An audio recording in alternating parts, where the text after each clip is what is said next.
Pinoy Plus Foundation at saka UNAIDS Philippines.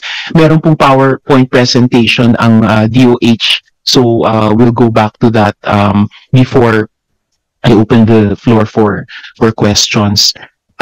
So would we hear now from Pinoy Plus Foundation? Isang malusog na umaga po sa ating lahat, no? Maraming salamat po sa pag-imbita sa Pinoy Plus. This is timely as we celebrate World AIDS Day and tomorrow, December 10, Human Rights Day. Kanina po ay namahagi po ako ng ilang mga red ribbons. Ang red ribbon po is the universal symbol ng HIV and AIDS awareness at pagsuporta sa mga individual na may HIV at AIDS. At sana, ito rin may maging batayan natin para sa ating mga commitments. Ayon sa pinakabagong statistika po, ay meron po tayong 61 cases per day na Pilipino ang nagkakaroon ng HIV sa ating bansa. At 72% ay kabataan, edad 15 hanggang 34 years old, na itinuturing nating pag-asa ng bayan. The President already raised this HIV situation during his SONA in 2023. Up to his pronouncement, the HIV infection is still increasing exponentially. We should set the alarm. We must declare an emergency. We recognize that have made significant progress in our response, but it is clear that these efforts are still not enough to curtail the impact of HIV in the country. The gaps in action and the lack of sustained political commitment, both government and private institutions, continues to put people at risk every day to HIV and AIDS, and unfortunately po, contributed to preventable loss of lives. We must do more, do it right, and we must do it now. Sa mga senaryo po na nabanggit kanina ng Department of Health, a point of reflection of these salient points po. First, fast-track the increase of local investments. By history, we are highly dependent to external HIV funding. And we hope that through different mechanisms tulad po ng social contracting, ay makabag ito ng ating local funding to address HIV and AIDS. Second, ensure the AIDS medium-term plan is fully funded and implemented. Si AMTP po ang master plan for national HIV response. Sadly, if my memory is right po, we did not have a fully funded AMTP.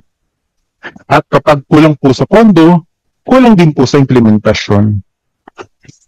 Third, we must create a mechanism to monitor the national government agencies' HIV spending and how communities participate that includes PhilHealth. Ito po ang isang prime concern ng mga PLHAV in accessing free and affordable HIV services through its OHAG package.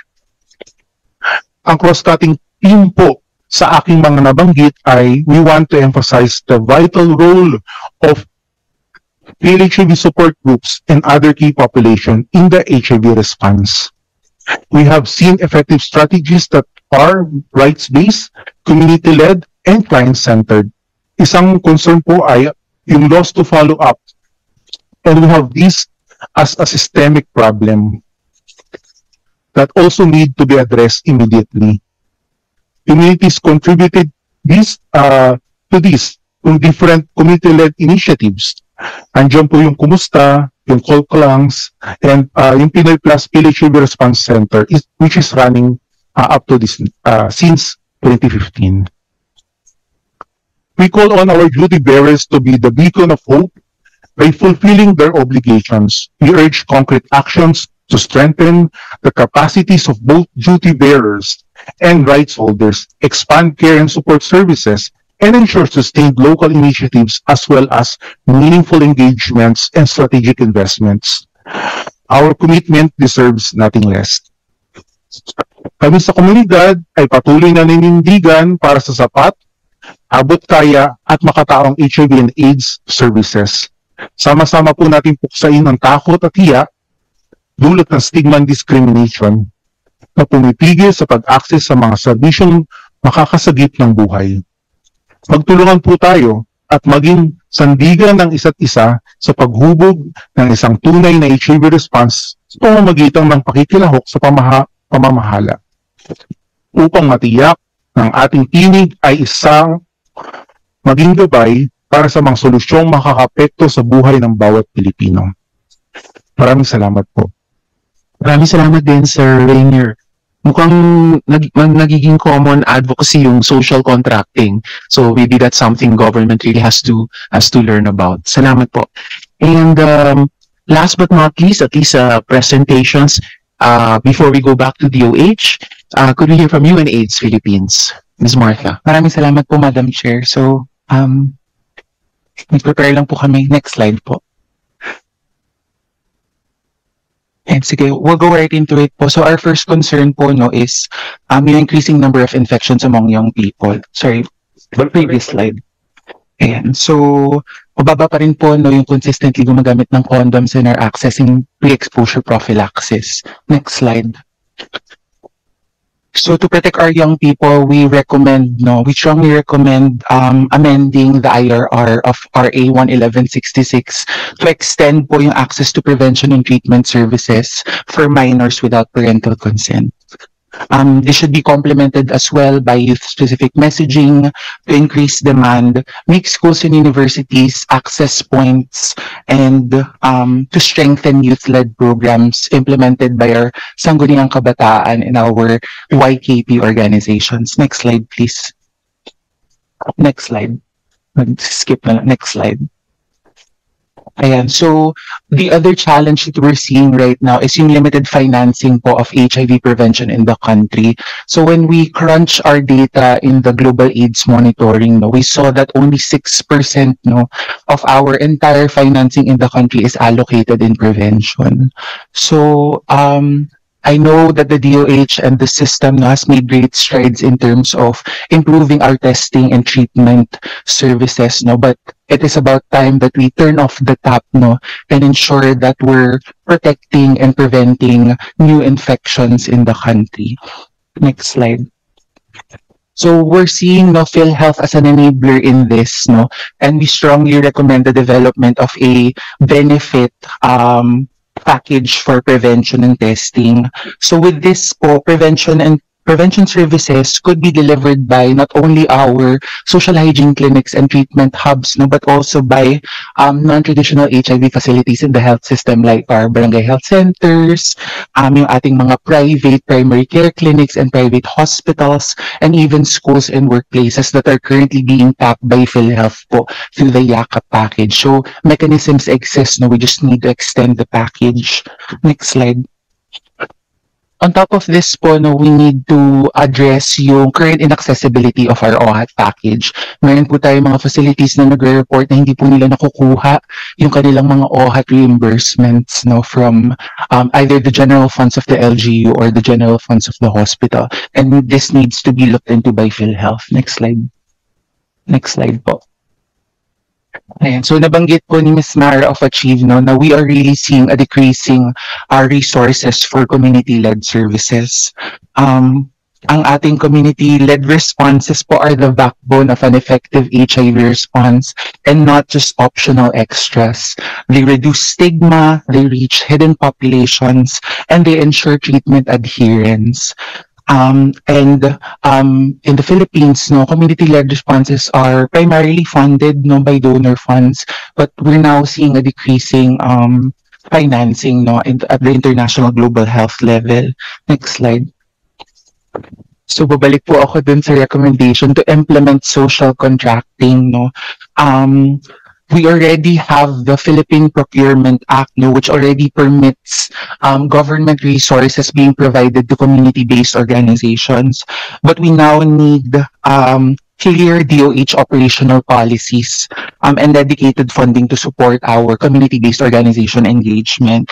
At the same time, we also need to provide resources for the capacity building of our community-based organizations to ensure that they can enter social contracts. It will not work as a strategy if only limited organizations can be contracted to provide our services, and our response will suffer. Next slide. And then finally, as mentioned po by our colleagues, no, in Pinoy Plus, no, we really need to fully fund the AMPP. Next slide.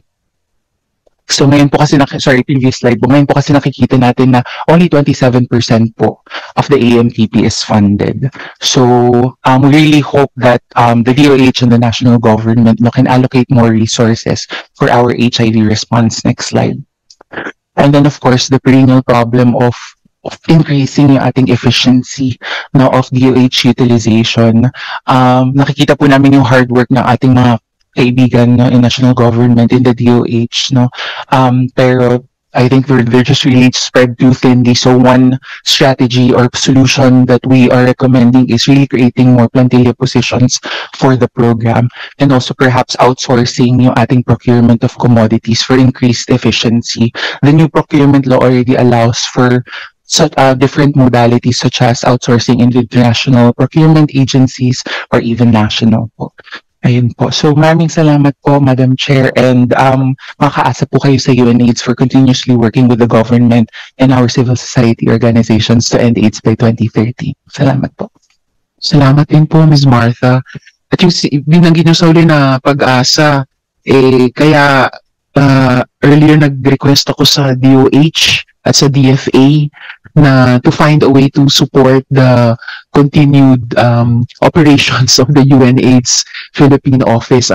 Unfortunately, mukhang hindi pa nagiging posible yan, but I hope that given yung mga dire statistics and incidents regarding HIV and AIDS in the country, I don't know if there are talks going on between your office and our two departments to find a way around that. Let's see. Pero for now, so klaro, no, amend the IRR, especially the commonly pointed out na provision on enabling young people to access treatment with at least the supervision of their supervising physician, if not the parental consent. But once tested, they must be able to access treatment. Developing a benefit package. Several of our resource persons so far have mentioned the importance of PhilHealth at mabuhay sa PhilHealth sa tagumpay sa Korte Suprema. And more of that. So yung importance ng yakap, yung OHAT package, yung increased accessibility of that, and again, the social contracting at syempre capacity building para sa mga additional potential social contracting implementers or stakeholders, fully funded AMTP, etc. Thank you so much po. Okay, before we open our floor to questions, balikan ko lang po yung DOH para sa inyong PowerPoint presentation. Si Dr. Junio rin po ba magpe-present? Or We have our colleague from the Epidemiology Bureau, Mr. Noel Paletayan, to yes, present. sir. Sir Noel. Thank you, Madam Chair. Good morning. Esteemed colleagues, distinguished guests, thank you for this opportunity to present the current HIV situation in our country. On behalf of the Department of Health Epidemiology Bureau, I will provide an overview of the latest data as of October of this year, highlight emerging trends, and outline the critical challenges we face in addressing the HIV epidemic. Next, please.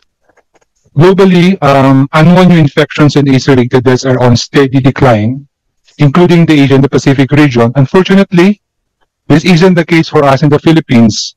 The AIDS epidemic model reveals that there is a 555% increase in new infections and 667% increase in AIDS-related deaths between 2010 and 2024. This means that we have an ongoing local concentrated epidemic that requires sustained and intensified interventions. Next, please. Although national HIV incidence remains below 1%, the epidemic continues to be highly concentrated among key populations. where transmission rates remain significantly elevated. At the current pace of new infections, projections estimate that the number of people living with HIV could reach 457,000 by 2030. A staggering increase that underscores the urgent need to intensify prevention, transmission, mitigation efforts. Next, please. Recent data show that approximately 90% of new infections occur